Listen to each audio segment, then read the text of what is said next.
Hey, it's game time with Johnny, and today I'm with Larissa, and she's going to tell you a little about herself, and then we'll get to it. Hi.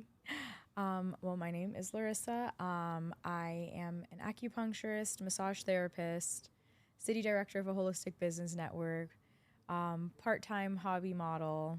And is there anything else that I do, or I guess I don't do? Oh, I host the Wellness Wednesdays here at the Hub, and that's every Wednesday.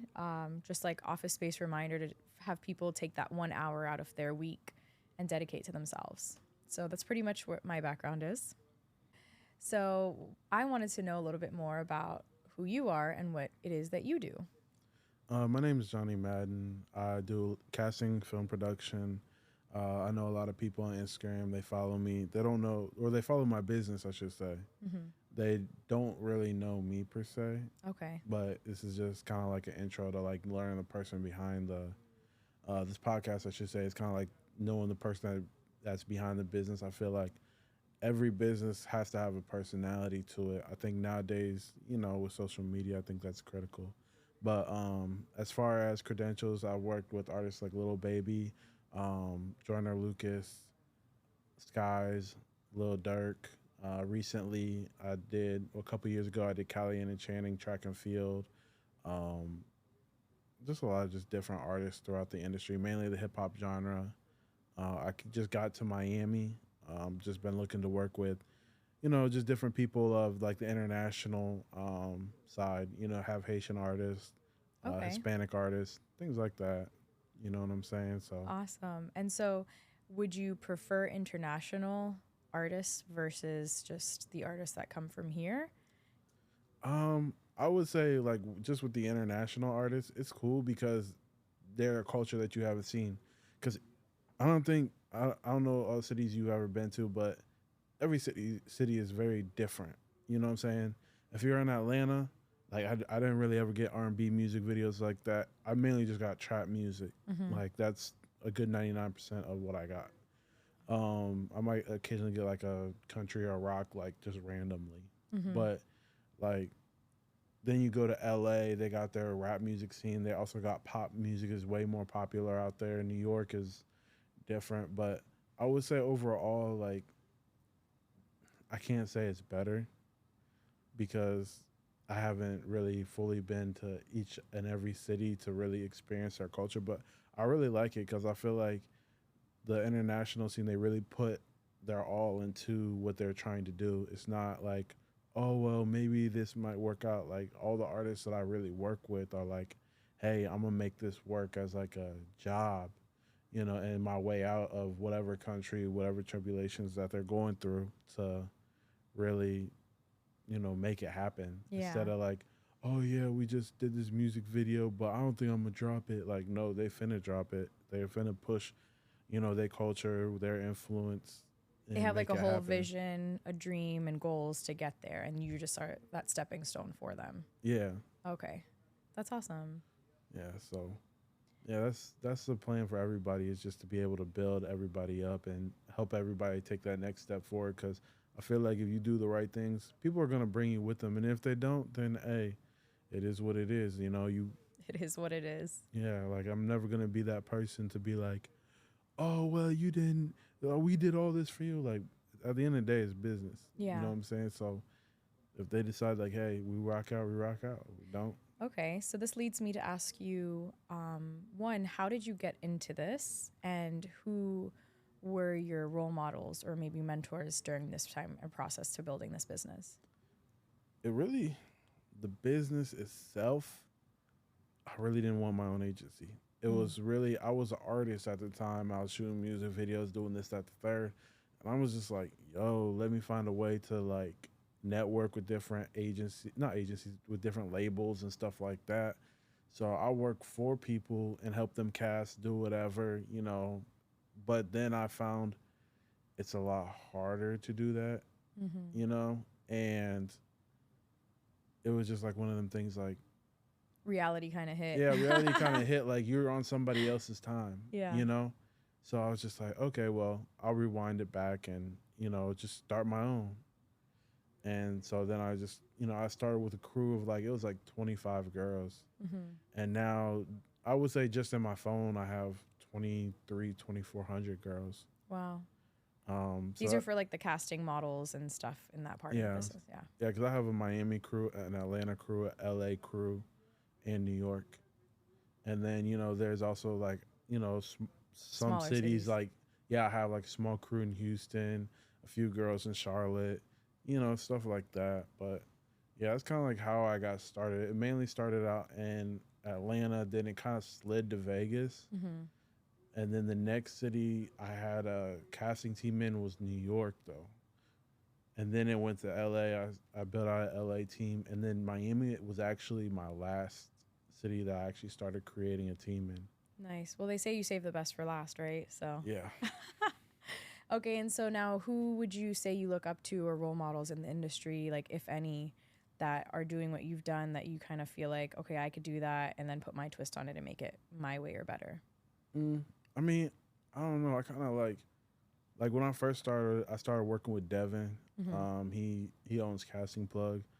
And then I worked with Nikki. She owns Batty Castings. Okay.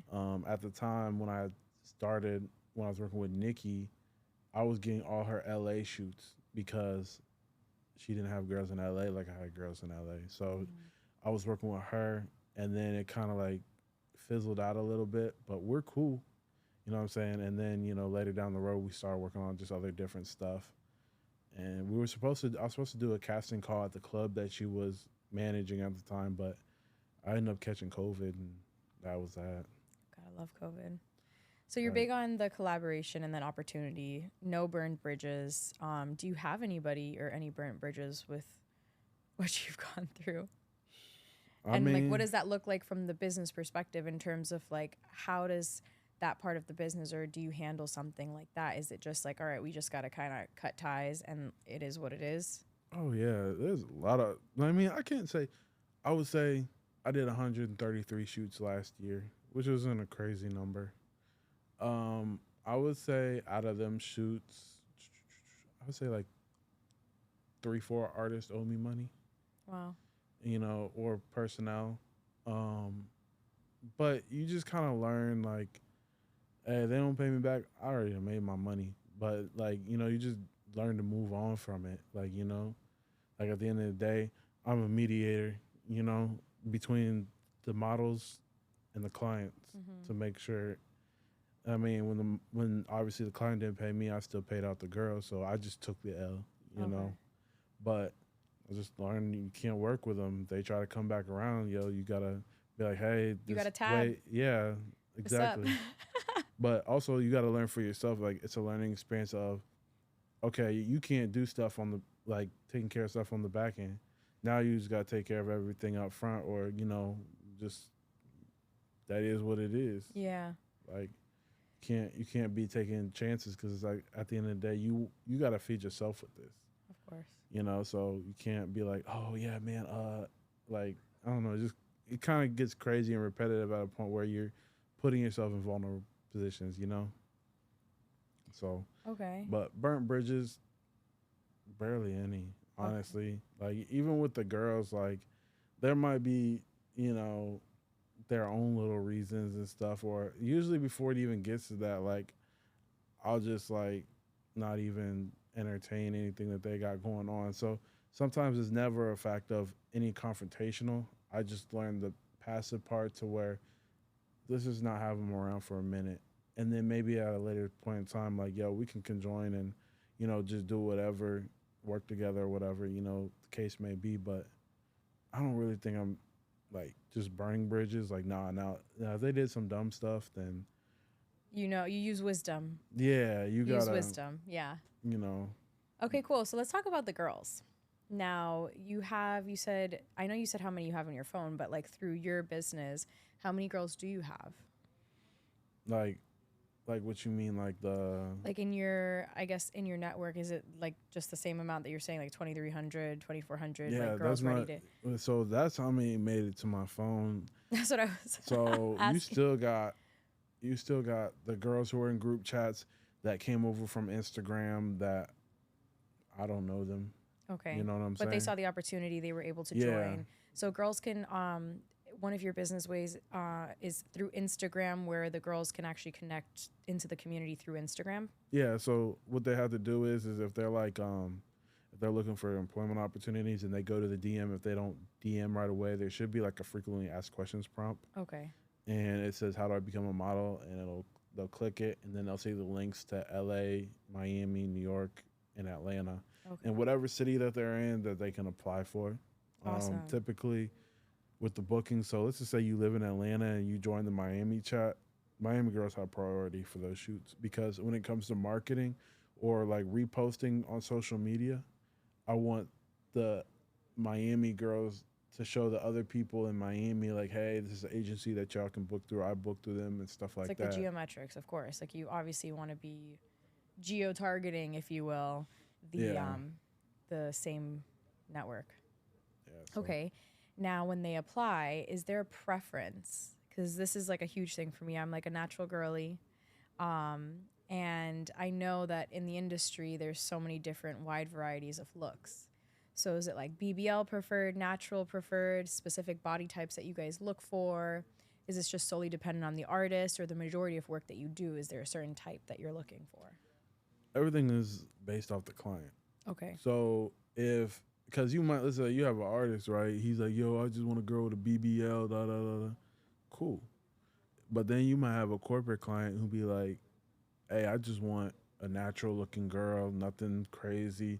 You know what I'm saying? And so you have to have a wide range of girls, tall, dark, light, you know, heavier set, thinner set, Mm. so I would say at the end of the day it's just client based. Okay. So it's very much dependent on them, not necessarily you. You're providing that service, and so you just try to offer as much. Yeah. Now, when you're looking for girls, when they apply, is it that they're applying to the casting or applying to be a part of your agency? I mean, I run it together, like, Okay. because at the end of the day, I'm paying them out. So, um, yeah. So when you're applying for the jobs, you're applying to be a part of the agency, and I tell people like everything's always performance based.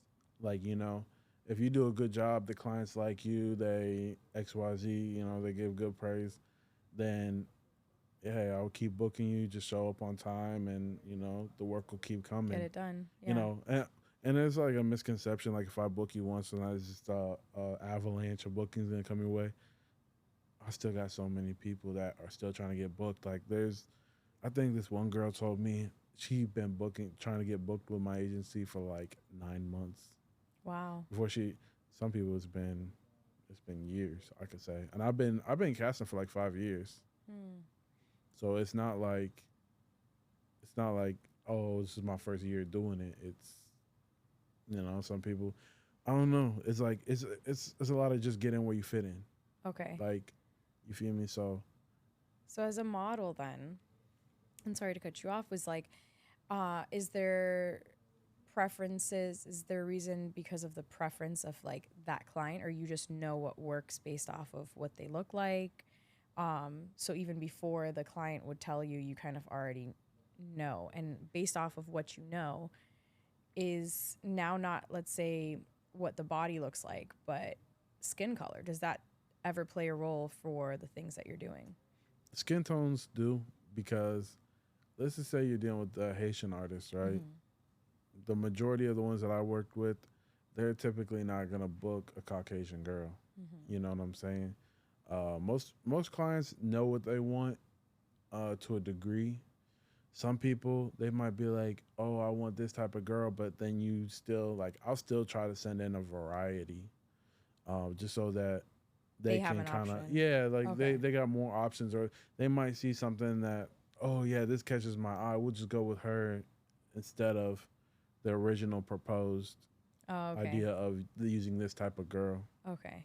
So you kind of have to offer that guidance as well. Yeah, it works both ways. Like And then for your business, because it seems like there are like little intricacies of like how you select and the process of this. Are you a one man show or do you have a team?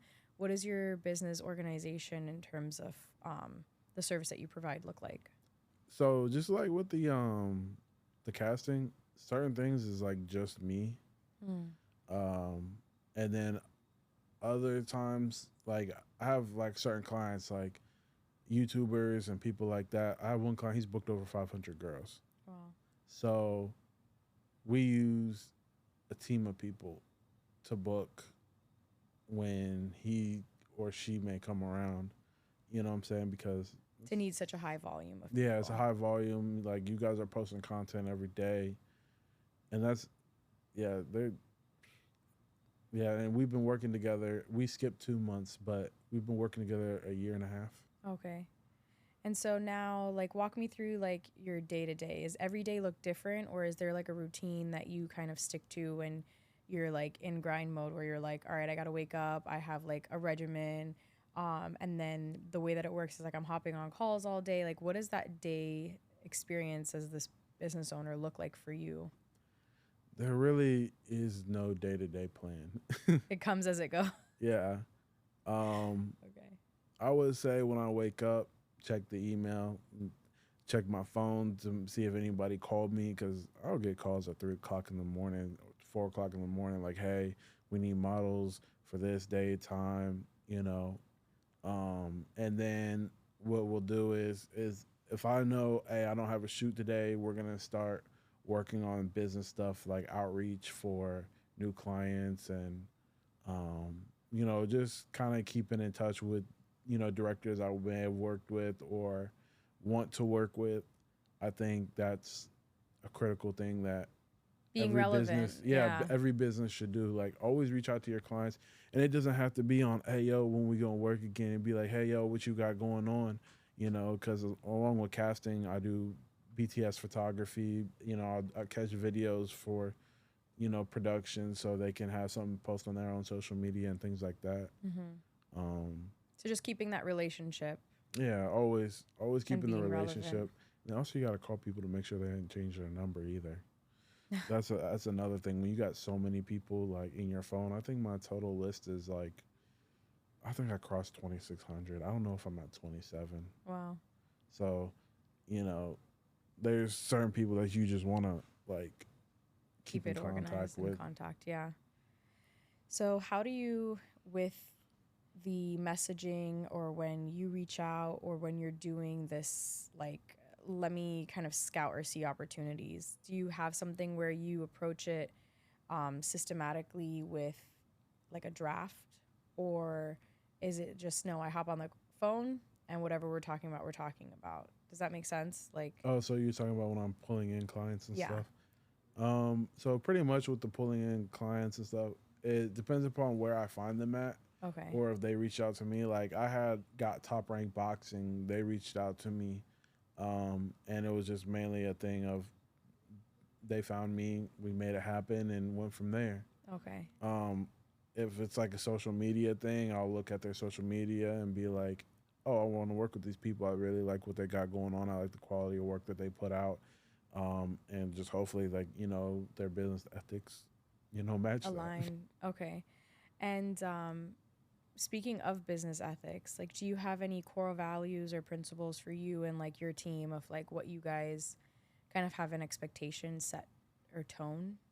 I'm more like straight to the point, like just Cut the bullshit. yeah, like this is what I need you to do. This is what I expect of you. Get it done. Get paid. You're good.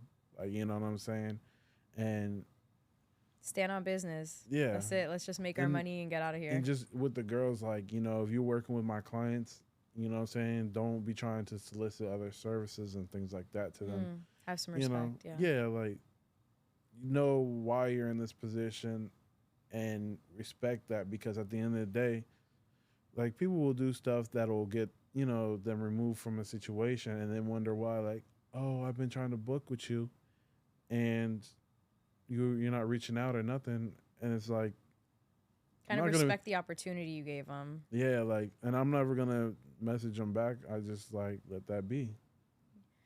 Like, it's like Yeah. sometimes it's better to just let things be than just be like, oh, you did this, you did that, da da da da. Like, nah. And just keep moving on, especially in your position where you have the luxury of just finding another person that wants an opportunity and is going to respect it. Right. It's like out of the opportunity I gave you, what, 30, 40 other girls submitted. Yeah. So, Okay. It gives a little insight definitely on how that works and why it's important to respect that, especially as an agency. So do you run into problems like that often with the business where girls are, they come in, you give them a really good opportunity, and then they try to go behind your back? How um, often does that? I If wouldn't at say any? that's like an often thing. A Okay. lot of the people who I work with, I mean, not that I know about, but a lot of the people I work with, I've been working with them. Okay. You know, there's probably more than one reason why people stay working with me. You know, just how I operate, how I deal with the girls, the type of girls that I have, and it's just a lot easier to have someone who can do every city that you may need to go to film at than, Mm-hmm. oh, okay, well, dang, this person who we working with in Miami doesn't have anybody in LA or in Atlanta, you know. So it's just like Interesting. And how long have you been in this business? 5 years, 5 years. almost 5 years. So in 5 years, you kind of already touched like the major cities, built your networks, and then even in the smaller cities too. So what would you say entirety of the list that you had or that you mentioned, like these 24, we'll say like 2,500 people, is that like your whole network within this whole thing, or is that just talking like models here? No, well, that's coast to coast. Okay, coast to There's coast. like that's why like I can't tell you like with Instagram because I got like an Instagram following and stuff. Like I have a whole email list I don't even use. Oh, okay, wow. So yeah, So there's definitely a surplus or like excess amount. Like it's never something where you're now at the space of worried. right. So when you first started and you went out, what were like, you know, as the primary steps of the business, if you will, when you went out to go finding and you started building, how was that process, or what did it look like when you went out to go look for these people and build this network? Like, I'll give you an example. I'm somebody working in the holistic business space. I'm building community. So what advice as a business owner would you give to somebody like me that was like, hey, if you're going to start a community, probably execute in this way based off of your experience? Establish a presence on the internet. Mm. That's the most critical thing because like a lot of businesses like as an agency, I don't need a storefront. Yeah. You know what I'm saying? Everybody is like, hey Google, find me this, or hey see, I can't say because I don't want everybody's phone to go off, but the Apple one. But Yeah. yeah, so So online presence. online presence is critical because I don't really talk to the girls in person until like I really need to book them. I probably have met. Let's see here.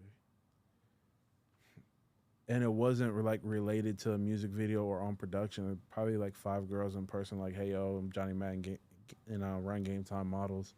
You know what I'm saying? And I show them my Instagram, Mm-hmm. and they book. I think maybe I only booked like 1 or 2 of them. Okay, wow. Yeah, So mostly online and the presence. It's kind of like your portfolio, if you will. yeah, and I tell that for the models too. Like, you know, with the online presence, like keep it clean. Like we don't want to see the duck lip filter that y'all got off Snapchat and y'all want to bring it to Instagram. The overly edited pictures because you don't know how to use Picnic or Photoshop or whatever. Like I try to tell them that all the time. Like you like or like Stop trying even to catfish these people. right or even like just a standpoint of like you don't have your hair done today, but you like the picture you posted on Instagram, but you're trying to have people look at you as like, oh, you're a model. But when we send over your Instagram to like a client because they may want to see it and they see all the excessive stuff that you posted, they're gonna be like, nah. Versus the girl, like everything she does is clean cut on her Instagram. Mm-hmm. You know, all the videos she does, all the pictures she takes. Like there are photographers out there who are pretty good at editing and still make people look realistic. Yeah. You know, um, but yeah, just social media presence is critical. Don't be going back and forth, just arguing with people on social media, spelling out your personal information. Mm-hmm. You know, just Keep it clean. yeah, That's actually really interesting because I've always been in like the, let's say, more intellectual side of things. And I was in a pageant last year, and I got to learn that side of it. And it's actually like a whole professional space that you have to maintain and uphold and carry things in that presence. So for any of the girls maybe that would watch this, if there was one thing or one piece of advice, like if applying to you, that would stand out, what would you say is the biggest thing? Is it going to be that online presence and their page, the way that they message you, and how to go about that? Online presence is number one because before I even maybe look at your message, I'll go to your page. If your page is private, I'm not gonna message you back. But also online presence because how you look is the main reason they're booking you. They're booking you. Um, and then after that, how you message. So let's just say I posted a project for Tuesday. You message me, hey, I'm available, and it kind of to me at this point is like common sense. Like, okay, so if I'm applying for this booking, it makes sense to send my pictures and a contact number. The reason I say a contact number is because Instagram be crashing sometimes, or stuff like that. Like it's just random stuff, and you don't want to miss out on a project because we didn't have any other formal way Or to getting contact. lost in messages, or Yeah, contact. So that's a big one. Okay. And then just knowing like there's other people submitting. So I tell girls like there's other people submitting. So if you're not sending your stuff in as if like you're ready, Being like timely. yeah, timely, and then ready with the content that you need to send, just like that. It's like I'm getting other submissions. I'm going through other people's stuff. So I might send, let's say, a batch of 10 girls or 15 girls in, and you still haven't got back to me about sending in better photos or whatever the case may be. You just missed out because you don't have You're not ready. available of what I need. Like ready to work. And trust me, it's not just with me. All the other agents I know, it's that never. It's the same thing because you're also trying to meet your timeline and try to get everything booked and ready for like the amount of people. So that would make sense from the business perspective. I would say overall though, like when I cast per each city, I would say Miami is probably one of the LA is I feel like the best. Miami and LA, maybe Miami's a close second. But LA, Miami, New York, I would say Atlanta is like the worst when it comes to model ready, everything all together. Like, and it's no disrespect to like any other girls who model in Atlanta or anything like that. I'm like, you don't have a lot of angry girls right now texting you like, what? No, I'm just kidding. I mean, there's gonna be somebody who find something that I say, but it just is what it is. Like, I don't bash anybody. It's like that sense of urgency. Like the sense of urgency, like this is like you're trying to make this your job. Like you're trying to like why work at some job making like I would say what's a decent rate nowadays? $18 an hour. That's barely livable in Miami, but that's a whole conversation for another day. Yeah. Why work at a job making $18 an hour when I just posted a job you can make 75 or sometimes $100 an hour, and it's a lot easier. I'm like right after this podcast, I have to go and message my friend. Reached out to me about a music video. She's like, it's 100 for an hour. She's like, send me a picture. And now you telling me this, and instead of waiting, I feel like I should have just been like, let me just get that done. That's something that would go over my head. And I'm just somebody from the outside, not in the industry so much. But as an opportunity or taking, seizing that moment, it would make sense to keep that urgency. So thank you for that. I'm like, gotta get that done. But yeah, it's just a matter of like showing somebody that you're serious and that is you're ready to go. Like, and you're not playing with anybody's time.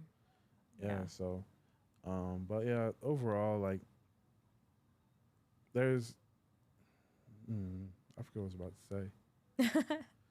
But yeah, that's okay. So, as somebody who's been dealing with this for the past 5 years, right, and me being the wellness girly that I am, as a business owner, right, and all the stress that you have to deal with, what is it that you do for your own self-care or well-being when you're dealing with all of this crap? sometimes like like you said on scheduling, like some days you just have to unwind. You gotta like have a light day where you just maybe might check your phone and um you might just send out a few emails if you need to. What else is some things? But just kind of like just take a break. Just post on social media, maybe a few behind the scenes videos just to keep the algorithm going and people watching you. Mm-hmm. Uh, just stuff like that. Okay. Might hit the gym, try a new food spot, hit the beach. Nice. Um, Disconnect to reconnect. yeah, you have to because if you're just sitting here all day just thinking about, oh, I gotta get my next booking. I mean, yeah, you do, but I gotta get this next booking. I gotta do this, do that. You're gonna burn yourself out, and especially when you got to deal with so many different personalities all the time. You got to learn to disconnect, Yeah. and you want to be somebody who's personable, Mm-hmm. but you don't want to be somebody who's in everybody's personal business. Mm-hmm. You know, so that's one That's a thing good that you kind boundary. of yeah you gotta just know as a business person like yeah. And that's another thing also too, like, a lot of people will come to you because, you're an employer, you're hiring people. People will come to you with their personal issues like, I'm trying to make money for this or that. And it's like at the end of the day, you kind of have to set all that aside because it's like, how can I do you a favor when I got so many people who try to work with me, been waiting their turn? Like it's kind of it makes it a challenge. Like so that's why like I just kind of have to sit like on the back seat and just be like, okay, this is how we've been doing everything. We're just gonna not change, Mm-hmm. And if it just so happens to, hey, it's your call, then It's your time. take Yeah. it, take your opportunity. Love that. And what was I going to ask was, as you were speaking, it seems like very important in terms of like protecting your energy. As a business owner that deals with people through the web mostly as your contact, you said maybe five girls in person. You personally, would you consider yourself like an introvert or an extrovert? Very introverted, Very very introverted. like you learn to come in your like come to yourself as in no yeah I would say introverted. You'll come into yourself as you get older. You know what Mm-hmm. I'm saying? Like, and you'll learn how to be more extroverted. Um, but overall, very introverted. Like, if I go to a club and try to like meet people and stuff, I'm not gonna talk to anybody. You're like very unlikely. You're just there to Yeah, be there for like the experience and then exactly. Like, if y'all having a good time, I'm having a good time. If y'all want to fight and bullshit in the club, then I'm out. okay. Like that. I'm that type of person. Like, as long as everybody is good vibes and stuff around me, Mm-hmm. I have no problem. Okay. And so when you do go out, and what first let me ask, do you go out anytime outside of anything for business or no? I'll be on the dolo, so I mean, I might just go to like different restaurants and stuff. Okay. And then when you do go out for things of business, is that something that you schedule often or you just try to keep limited? Like nightclub outing with the girls Yeah. and like parties and all that stuff. So like I was doing like networking parties and stuff. I think the last one I had was like December 6th of 2020. Um, but I kind of stopped doing that because like I felt like it was too much of a liability, especially with people partying, drinking, and Okay. I actually had gotten into a car accident with somebody because I was trying to like stop him from drinking. I mean, stop him from driving after drinking, and she took off with me in the car, and she sideswiped somebody. No, she ran it through an intersection, almost got his T-boned. Sideswiped somebody, almost sideswiped another vehicle. So I'm like, yo, take me back to the B&B that we were having the party at. And when she did that, she swung. Let's see here. She swung wide left, and this car was coming onto our street. And I'm like, okay, so her car wasn't damaged that bad, and she's too far gone. She was like blackout drunk. Oh Like, my gosh. she was like, I'm like, okay, give me your license, give me your insurance. I'm gonna give this to the guy, and we can be out by the time the police get here. Mm-hmm. She's like, where did I hit him? I'm like, I'm like, you just hit this dude. She's like, where did I hit him at?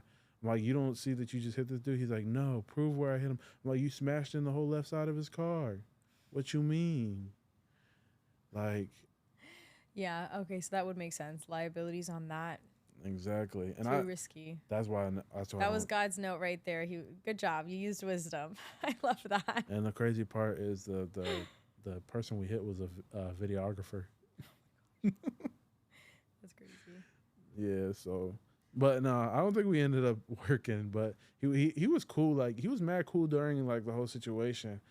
Because I was just like, because I got out the car or whatever, and I was talking to him, and I was like to the point, I'm like, yeah, bro, she's too drunk. But as soon as the police got here, here's my ID, here's my insurance, and I was like, okay, well, she's cool. Like she's about to go to jail anyway. Let me take your car. I'm gonna take her car. And I'm gonna go back to B&B. But then the police were like, well, she said you've been drinking too. I had one shot all night. Mm. Like So did you let them test you there or no? I could have, but at the end of the day, it wasn't my car, so I'm like, whatever. It's not my problem. Did you Uber out? Yep. Yep. That's awesome. And then that was that. That was a lesson. Okay. Then I cool. sued her insurance company. Fair I don't know. enough. I think you might have to cut that part out. Who knows? I'm like, so you never worked with her again? No. Deleted number. Yeah. New phone. Who this? No, I'm just. I don't think I had her number even saved. Oh, okay. She was just like, when the party happened, it was just like anybody from Instagram. They paid like $10 to go to the party. The only thing I wanted to cover was like the B&B that we used. And actually, the crazy part about that B&B is the guy who B&B it was. He had his own movie. His name was Ray Macbeth, and he had a movie on Disney called The Safety, where he basically told the story about when he was in college and his brother had to live with him. His little brother had to live with him. His brother was like 7 or 8, and how he had to sneak him around campus and stuff. And they, yeah, it was That's a crazy. fun little fact. Yeah. But yeah. That's awesome. Okay, so I feel like I've got like a good scope of majority of stuff, but is there anything that you would advise to somebody who would want to create their own agency and how to start? Or do you ever see or foresee yourself offering any mentorship in that and building like a bunch of views so that you can even grow more exponentially? I don't encourage it. I'm not afraid of competition. But the people who I see that have started something and are needing guidance, I'll give it to them. I don't want to say their names, but I have 2 agents that I work with, and just knowing how to manage the girls and have certain situations, like I'm like, bro, why do you have your group chat for casting set up this way? You don't want all these people messaging in chat. I was like, why don't you just take your chat and so basically, okay, I'm gonna explain it. They were using like Facebook and no, I'm sorry, they weren't using Facebook. They were using Instagram group chats. Everybody can message. And, not all girls get along with each other. There'd be beef and drama, all that stuff. So I was like, yo, why don't you just make a WhatsApp and then turn off the sending message feature? So that way you can post everything. They can message you individually if they're available. And then there's no headache. If they got some beef outside of whatever you got going on, they can air each other out on social media. That's them. Yeah. But as far as you operate yourself as a business, like you're not having to deal with that stuff of what they have going on. And so one of the guys, he took my advice. He's like, yeah, bro, that's so much easier. I'm like, yeah, so multiply that by 4 or 5. If you would have had all your chats with all the girls, and you would have just had to deal with that all day. Yeah. So that's the way mine set up is like, you just got to message me individually if you're like available and stuff. Okay. Nice. But yeah. And I'm trying to think if there's anything else that I can think of that I mean, this is like a whole new space or industry for me, or at least just like knowing, but what would you say you mostly work on? Is it music videos? Is it like runway shows? Is it movies? Do you offer all but have one, what do you mostly, and then do you offer all avenues or have you? So we mainly do music videos.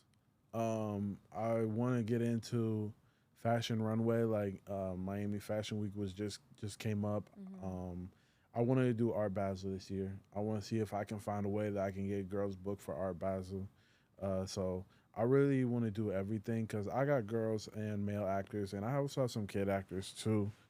Um, they also, you know, they also trying to look for work. So I try to get something that accommodates everybody.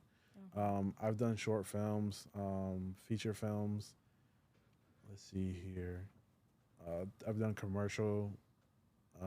Walked out a fighter. The girls walked out a fighter for a boxing night Oh, nice. Which here. fighter are you to say? Yeah, I can say it. It was Tio. Phil. It was like Tio Filion. Hold on a second, because it was through Top Rank. Okay. He's through Top Rank boxing. Oh, here it is. Teofimo Lopez. Okay. Yeah, Teofimo Lopez. Never heard. I would assume like the only fighter that I really know and adore is Kobe Covington. So I don't even and know he's like him. chaos. He's like one of the bigger fighters, and I just like he in where he fights, but his personality off of the fighting stage is really cool. And then I got to meet him in person, and I was like, wow, this guy's great. Um, and I just always had an admiration at that point. I was like, wow, great guy. Yeah, because Um, I was gonna say the fight happened, and then we got the same rings, not ringside, but it was the floor side of the ring. mm, Yeah, that's cool. I think that was dope. I think honestly, like I like watching boxing. I like watching better in person. Mm, The NBA game I went to, I think watching on I think watching on in person was pretty good. okay. NFL, I watched it. Actually, I never really just watched an NFL game. I used to work at the Cleveland Browns Stadium. Oh, really? Wait, when? This is like back in like this is Well, before I had five. So before 5 years. So like 6 years ago no, or more. it was like 2013. Oh wow, like 10 years ago. Yeah, Yeah, 10, dang, 11 it's years been ago. time. But yeah, I used to work there. I used to sell merchandise and stuff. Oh, cool. Did you ever meet the players? No, we would. Oh, Yeah, we. Would, I was so so far up in the stands. Yeah, I mean, you could see the field, but yeah. it wasn't like, oh yeah. But no, it used to. It was so. It's so crazy how people be like, they go there, they have a good time. When the team's winning, everybody's buying the merchandise. When they're losing, nobody buying nothing at your stand. Nothing. You just didn't make nothing today. Close up, Yeah. then Oh, was it bounce. your own business in that stadium, or was it like for the actual stadium? It was for the actual stadium, so they actually had everything like contracted out and stuff. Okay. Yeah. So, at what point in this journey, when you started your business, where was that moment that you had that decision that you were like, you know what, I'm gonna do this, and which I guess earlier you kind of spoke, but where you turned into your own hands, what was that like deciding factor when you were like, all right, I've been an artist and I'm trying to do this, and I know that I want to create an avenue, but what was that day where you were like, you know what, I just need to do this? Like, what was that conversation like for you? There was like a few times where like I was just like, man, I don't want to do this anymore. And I was just like, yeah, this is dead. But like I was like, I'm gonna just shut everything down. And then like a couple hours later, somebody texts me, hey, we got a booking. We need 10 girls. And I'm just like, I I kind of realized it was to the point where I was a business that is operable. Mm-hmm. It, and I was still getting good bookings and stuff. I just didn't want to do it. Mm. You know what I'm saying? So at that point, it was like, I might as well. You know what I'm saying? It saves me from having to work two jobs. I mean, it is a job, but it's kind of free scheduled, stuff like that. So that's when I was just like, yeah, I'm going to just keep doing it. And It was then better than having to be like scheduled by somebody else's time versus your own scheduled, show time. up on time because working at a job, I'm a terrible employee. I'll show up 2 hours late It's better to and be a business owner than an employee, yeah, I'll I show guess, up. to a degree, yeah. I think the last job I had, I worked at, it was like over a year. And I just had a stretch for 2 months where I just didn't show up on time. it was it was bad. Like I just sorry y'all. Just I Yeah. don't know what it is. You had to switch your cash flow quadrant. That's what Robert Kiyosaki had this book, Cash Flow Quadrant. Mm-hmm. So one of the quadrants is employee, but the other side is business owner, investor. So you could be like self-employed, an employee, um, investor, or business owner. And so he talks about the experience for each. And so for me, like I was self-employed after being an employee to business owner, right? And then learning investing. And so it's just interesting to see like you basically got to figure out your cost benefit ratio and the shit that you're willing to deal with. And for me, like I haven't had a job with anybody for 4 years. Yeah, I think And some people are good employees, some people are good employers. yeah. You know, I think, and some people are hybrids. You know, um, I feel like if you're a good employee, it's going to be hard for you to be an entrepreneur. You know, but if you're a good employer, it's easier for you to be an entrepreneur because you understand what the risks are and what you have to do to sustain a certain style of living. Some people are hybrids because, hey, this is making me money, but it's not consistent to the point where I can just take off. Mm-hmm. Um, So they allow themselves to make that sacrifice and transition, if you will. yeah, Yeah. some people just never make it out of the transition, but that's a whole other story. Yeah. But Well, of course, right? Everybody's built different. So you kind of just have to figure out what it is that you want to do. Now, fun question, I guess, but as a kid, what did you want to be when you grew up? what did I want to be? I mean, If anything at all. I, pro- I would have told you. It depends on how young, but I wanted to be a firefighter at one point, but that's every little kid. Mm-hmm. Um, And then as you gained more knowledge in the world, like what was that transition like? So first so like a firefighter, then you were like, I wanted to be an NFL player. okay. I think I wanted to play at the University of Florida, be a Gator, and then or it was a Ohio State Buckeye or Florida Gator. It was a what? Ohio State Buckeye. Uh-huh. 'Cause I grew up in Ohio. Oh, okay. Yeah. So you played Um, football there? yeah. No. I didn't play college. Okay. I tried to play at Santa Monica JC, but I ended up not going. Okay. But What was your yeah, position in football? I was a defensive end. Okay. Yeah, I was way smaller than this. Okay. I was I'm probably like close to 300 now. I was probably like 220 when I played. Okay. Yeah. But yeah, I always said I wanted to be a football player. And then Do yeah, you I play just fantasy or anything still or no? Never got into nah. it. Like I just after because I had forego college. Actually, I didn't forego it. I just decided like I'm gonna play semi-pro. Mm-hmm. But like one thing that you don't realize is like when you're doing semi-pro is it's people who haven't people who maybe haven't gone to college yet or professional athletes like one guy got cut from the Houston Texans that was playing or it's like college kids who need more film and to get to a different college or whatever, especially the pro athletes. They like it's just and then I ended up like getting hurt. I fractured my hand and I did something to my shoulder and I didn't know I fractured my hand and you know my thumb was like it felt like a jammed thumb. So I'm just like for like a couple weeks and you know I really couldn't tie my shoe, couldn't buckle my belt, nothing like that. Wow. And then one day I was just like I'm gonna go to the hospital because there's no way I shouldn't really be able to tie my shoes off a jammed thumb. And then the doctor was like, yeah, you see this bone right here? It's offset in your hand. Yeah. So then it was just like I had to wear a cast. I couldn't get a job. And because, you know, you go to an interview, they're like, oh, you're hurt. We can't hire you. Yeah. I broke my scaphoid. I fractured it, like a hairline fracture. But I was in the whole get up and I was working in the ER at the time. And for me not working, I was like, oh no, I need to find somewhere. I found a vegan juice spot that would hire me under the table just so I could get work in. Yeah, that's no It's joke. hard. Yeah. Like nobody wanted to pick me up for that. I was like, And on it's top of terrible. that, like the place they gave you like they gave me like a drug test I had to do. So I'm like in the bathroom like trying to open it, but I can't use this thumb. Yeah. It's funny. Yeah, one hand's it's terrible.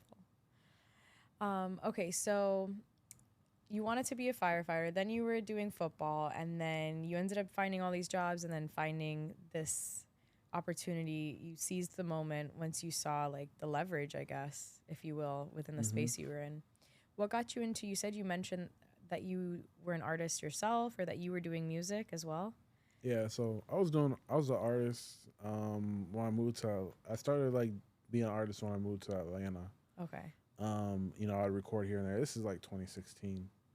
And then after that, I really didn't record too much. And then we just did some off the grid stuff, and we ended up make. I was able to buy a studio. Mm-hmm. And then you know my friends would come over and record, and so you know it was cool because like you know you could record yourself, you could get the hoodwink mix, I Mm-hmm. should say. Like that's like after you know it took me a while to realize like they knew how to mix, but they didn't really know how to mix at all. Mm-hmm. But it was good enough because I could get it played in the club, you Yeah. know.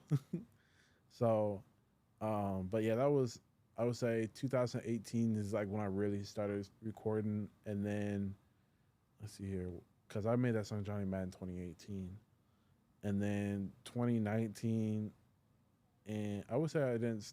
I stopped recording around 2022. Yeah, because by this point in time, like I didn't seen so much of the industry, how much stuff costs, and you know, I mean, obviously with being a part of the industry, you have certain relationships that will save you money and stuff, but at the same time, like there's only so much money you can save. Yeah. And you still got to spend like hella bread just to get something off, and that's not even that's just saying like Just like the social media. production alone. Exactly. Like, and I like cinematic stuff. So I'm not just gonna be like, oh yeah, just throw me a running gun. Like it just wouldn't make sense. So yeah, like You just had to make that decision of like, is this really going to be something long term I want and yeah, sustainable and like really worth the effort? It's that cost benefit ratio thing. I always talk about this to people. Like, what's it going to cost you? Like, whether it's your time, your money, or your effort, and is it really going to benefit you or something that you really feel like you're going to run with long term, you know? So it seems like you kind of figured it out and you're running with this now. Do you feel like you would change anything in the business or give it up in any way? Or you feel like this is kind of like your footing and you're going to be running with this for a little bit?